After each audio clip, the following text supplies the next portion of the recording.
Every evening, the boy sat alone on the last bench of the park, right where the shadow of the old oak tree stretched longest. He was small for his age, thin, with eyes that seemed far older than they should be. People passed by, joggers with headphones, couples holding hands, parents pushing strollers, but no one stopped. Except her. She had always noticed him from the kitchen window. Her son, Samir, carrying a quiet sadness she could feel even before he spoke a word. Life had been hard on them. His father gone, her working long hours to make ends meet, but she never stopped loving him. Every evening, she would sit beside him, letting silence speak first, until he was ready. One day, she finally asked gently, "Do you want to talk, Beta?" Samir looked up, startled. "Mom, why do you care?" She smiled softly, brushing a lock of hair from his forehead. "Because I'm your mother. And mothers care, even when you push the world away." He hesitated, then whispered, "It's just school. They make fun of me. My shoes, the way I talk." She held his hand, feeling the tension in his small fingers. "Listen, Beta. What others say about you doesn't define you. Their words are just words. What matters is how you see yourself." Samir looked down, unsure.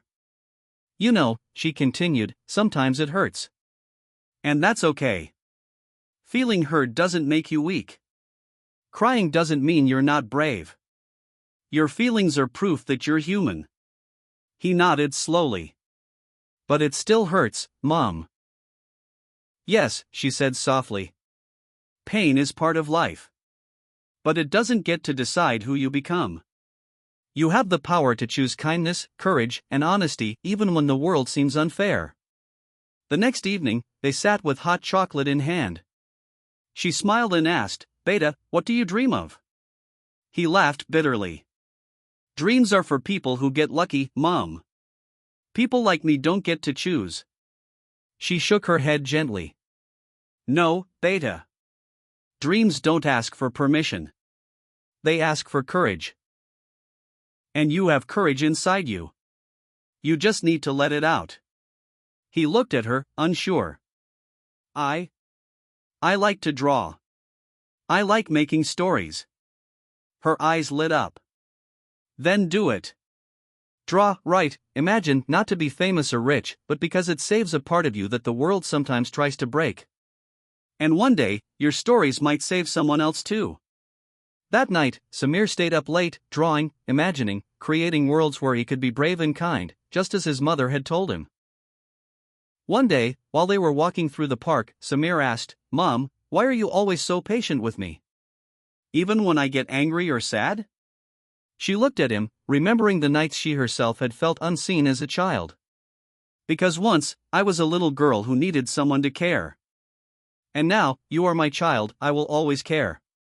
True kindness doesn't mean letting people hurt you. It means choosing goodness without losing your boundaries. You can be strong and gentle at the same time. Samir frowned. "So being kind doesn't mean I'm weak?" "No, Beta. Being kind is one of the strongest things you can do. The world already has enough hard people. It needs gentle ones who survived. Gentle ones who can love without fear, who can help without losing themselves." Weeks passed, and Samir slowly began to open up. He smiled more, laughed more, and even shared his drawings with her. But one evening, he asked, voice trembling, "Mom, why don't people stay? Why did Dad leave?" She held his shoulders firmly, looking into his eyes. "Some people leave, Beta. Not everyone is meant to stay. Life is sometimes painful, but pain doesn't mean life is meaningless. And you have to promise me something." "What?" he asked, eyes wide. "Promise me you won't let your pain turn you bitter. Don't let it make you cruel or harsh.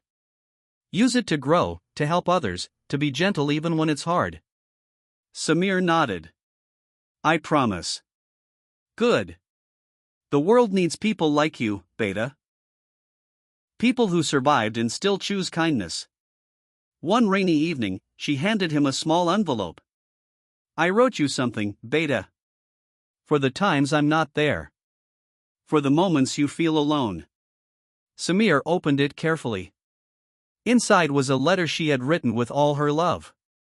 Dear Samir, remember these things, always. You are never invisible. Your voice matters, even when it shakes.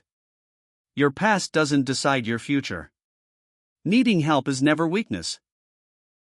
One day, you will be the safe place for someone else. Until then, be patient with yourself. With all my love. Mom. Tears filled his eyes, but a smile tugged at the corners of his lips. For the first time in a long time, he felt safe, seen, and loved. Years passed.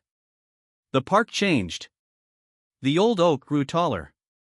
And one evening, a young man, sketchbook in hand, sat on the same bench his mother once brought him to. A little boy stood nearby, lonely. The young man smiled, remembering all the lessons his mother had given him. He knelt slightly and asked gently, "Do you mind if I sit?" And so, the lessons of kindness, courage, and patience continued. The mother's love had grown roots in him, strong enough to guide another. Her advice had lived on, shaping hearts beyond her own. The boy nodded, and the cycle of care and guidance began anew.